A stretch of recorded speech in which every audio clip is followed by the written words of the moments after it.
and how to go about getting it all done. So by this time I had a couple of hundred dealers, a lot of people in the crew, an overzealous sales manager who didn't help sometimes.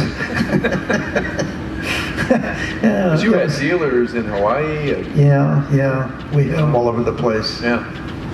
So by then, you had a number of products. I think you had the Meyers Manx, you had the Toad, the little tube frame.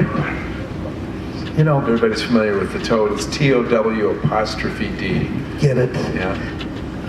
The Toad is a very simple. Here I go. I love getting things simple. Couldn't get much simpler than that. But the reason for the Toad was, at that time I had a thing I had started called Saddleback Park, a motorcycle park. And I was playing around with a lot of motorcycles in those days, and so we found that when you go out to have a family ride, the kids go like hell, the women all fall down and skin their elbows. You're always mopping up the blood and putting them back on their motorcycle. I decided they don't need to do that. They're just doing that because they love us, I guess, I hope. And so I decided to make something that was so simple, made from Volkswagen front running gear and rear running gear. And I made this little tube frame. And I remember designing all the pieces. And I phoned up Ted Michaels. And I said, okay, I've got this thing. It's got a front axle on it, weighs 200 pounds, and the rear axle, and I gave him all the weights and the span from front to rear. And he says, and I said, it's going to be made out of one piece of tubing. How big? He says, I'll be back in 10 minutes. And he phones back and says, make it 2¼ inches by 120 wall mild steel or something. And that's what I did. So it became the Toad, designed to be towed. You pull this tow bar out and set it up on your trailer hitch, and with a green sticker. You don't have to license it. You have to get a green sticker, which is a off-road plate sticker. And you take off and go to the desert, and your girlfriend can sit over there and pop beers, which will come out of the back end of it, while you drive. And that's all a Toad was about. It was intended to simply be a vehicle to have fun with off-road for a couple of people. Even more simple than that. Even simpler than Old Red, yes. And so you had a number of these products. I remember there were some little two-wheeled things and so on. And then I went to work for you in 1969. And by that point, you wanted to do something a little more of a hybrid streetcar makes, but something more finished with doors. I think I was thinking that old Meyers Manx was more like a restaurant and needed a bigger menu.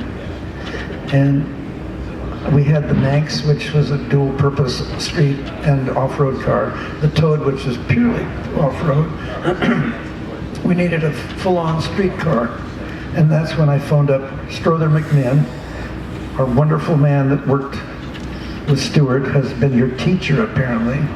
Yep. And I said, Strother, I need help down here. You got some talent up there you could send down? He says, I got just the guy. He's got a wonderful sense of style. And I'll send him down, and that was Stewart. And of course, Stewart knocked me out because he had this stack of sketches that he'd built over a period of time in school. And I put him to work. And one day he went home for lunch. And he came back and he threw this little sketch down. And it was the SR, but it didn't have doors in it. I said, let's put doors in it. And that's what we did. And we spent the next year creating the thing. It was all Stewart's.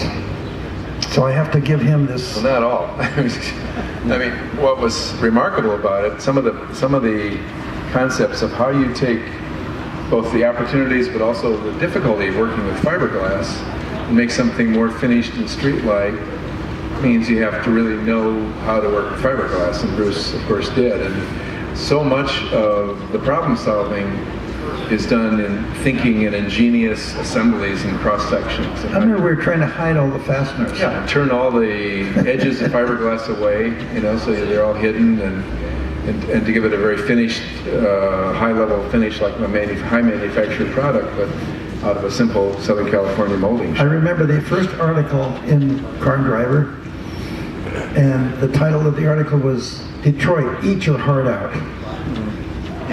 And that's what you did. You outshined the big guys, because the car was that really beautiful and so finished. It actually, though, the other thing was I was quite paranoid about being copied. and I made sure that we had a lot of fiberglass there that'd be hard to copy. There was 13 pieces of fiberglass and some ironwork to hold it all together, so that it was kind of shine the guys on that were quick to grab up and copy. And one of the things that Bruce taught me was, for example, if you made a box out of fiberglass and you pulled that box out of a mold, the box would tend to shrink shut a little bit, and flat surfaces tend to want to curl and become potato chips. Fiberglass really likes soft, curvilinear shapes. It shrinks. Yeah, it shrinks back. And so for the Manx SR, his thought, in fact, I think you put a sign up in the shop that says, "Think diabolic." So the idea would be that these parts can be made at Meyers Manx in a really great molding shop, but if anybody took these parts and tried to make molds from those, some of the cross sections had nearly zero draft.